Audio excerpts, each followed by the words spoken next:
सोलापुरातील एका तरुण वकिलाने राहत्या घरी गळफास घेऊन आत्महत्या केल्याची घटना बुधवारी घडली। सागर श्रीकांत मंद्रुपकर, वय 32, राहणार समर्थ सोसायटी, SRP कॅम्प जवळ सोलापूर असे त्या वकिलाचे नाव आहे।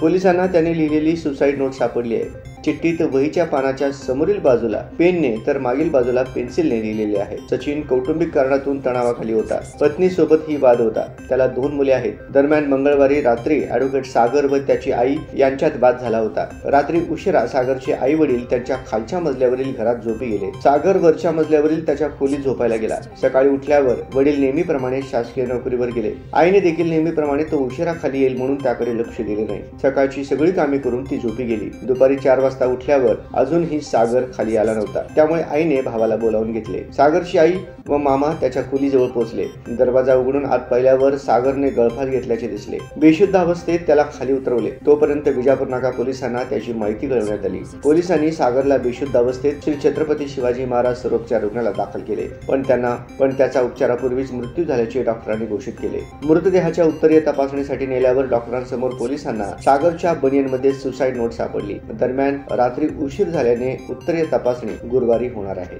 डॉक्टरांनी मयत घोषित केल्यावर पोलिसांनी ॲडव्होकेट सागरला सिव्हिल हॉस्पिटलमधील शवविच्छेदन विभागात नेले। त्यावेळी त्याच्या अंगावरील टी-शर्टच्या आतील बनियनमध्ये सुसाईड नोट सापडली। पोलिसांना सापडावी अशा उद्देशाने त्या ठिकाणी त्यांनी सुसाईड नोट ठेवली होती। त्यात माझी आई मला व माझ्या दोन्ही मुलांना सतत वेगळी वागणूक देत होती। मुलीला मात्र वेगळी वागणूक द्यायची। ती सतत मला अपमानास्पद वागणूक देत होती। तिला कडक शिक्षा व्हावी असे लिहिलेले असल्याचे पोलिसांनी सांगितले।